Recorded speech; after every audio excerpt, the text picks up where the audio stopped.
झालावाड़ जिले में पिछले 3 दिनों से लगातार बरसात का दौर जारी है और इसी दौर में लगातार बांधों के गेट लगातार खोले जा रहे हैं क्योंकि पानी की आवक बहुत ही ज़्यादा बनी हुई है।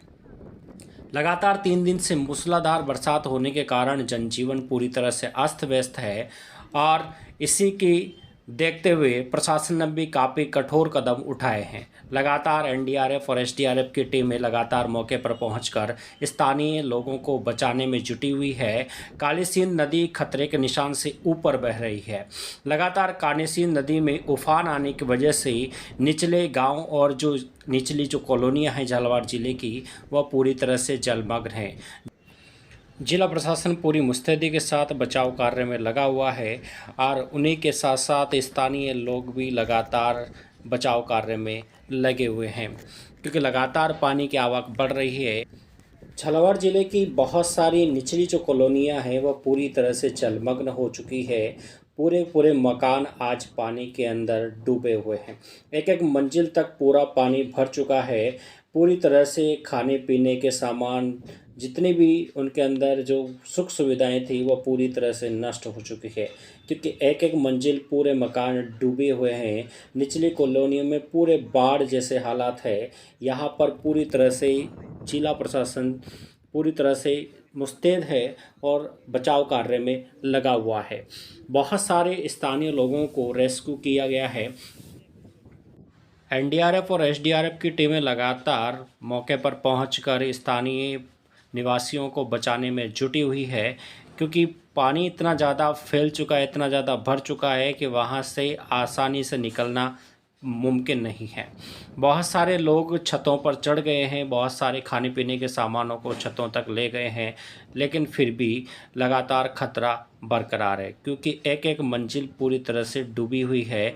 तो यहाँ पर लगातार स्थानीय प्रशासन इन लोगों को बचाने में जुटा हुआ है और बहुत से लोगों को बचा लिया भी गया है। लगातार यहाँ पर बरसात लगातार का दौर जारी है जिससे लगातार पानी की आवक बनी हुई है और काली सिंध नदी में लगातार उफान आया हुआ है और लगातार यहाँ पर नदी का जलस्तर बढ़ रहा है। यहाँ पर आप देख सकते हैं कि मकानों के जो गेट है वह कहाँ तक डूबे हुए हैं, यानी पूरे की पूरी एक एक मंजिल तक पानी पूरी तरह से भरा हुआ है। आप यहाँ पर आप देख सकते हैं कि जो लोग हैं वो यहाँ पर छतों पर देखो घूमती अवस्था में दिखे जा रहे हैं क्योंकि इनके पूरे के पूरे मकान, निचले मकान पूरे भर चुके हैं। तो लोग छतों पे चढ़े हुए हैं। इनको स्थानीय प्रशासन लगातार रेस्क्यू करने का काम लगातार कर रहा है और पूरे का पूरी कॉलोनियाँ जलमग्न है। बहुत ज़्यादा हालात ख़राब है। जिला प्रशासन लगातार अपील के ऊपर अपील कर रहा है कि नदी के बहाव क्षेत्र से सभी दूर रहें। तारज के आसपास के गांव भी हुए जलमग्न। यहां पर स्थानीय निवासियों को बचाने में लगातार एनडीआरएफ की और एसडीआरएफ की टीमें लगी हुई है। तारज के आसपास पूरे गांव जलमग्न हो चुके हैं। लगातार स्थानीय प्रशासन बचाव कार्य में लगा हुआ है और लगातार यहां पर बचाव कार्य जारी है क्योंकि यहाँ पर पानी का जलस्तर बहुत ही ज़्यादा बढ़ा हुआ है और गांव के गांव डूबे हुए।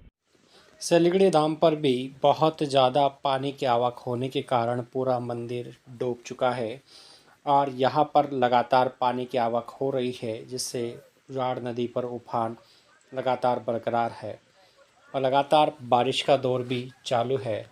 भीमसागर के 4 गेट खोलकर पानी को निकासी की जा रही है और लगातार भीमसागर में पानी की आवक बढ़ी हुई है जिससे निचले इलाकों के में उपस्थित गांव लगातार जलमग्न हो रहे हैं। यही नज़ारा जालखेड़ी गांव में भी देखने को मिला जहां पर घरों के अंदर पानी भर गया और निचले इलाके में जो घर थे वो पूरी तरह से जलमग्न हो गए और यहाँ पर स्थानीय निवासियों के द्वारा ही गांव के लोगों को रेस्क्यू किया गया।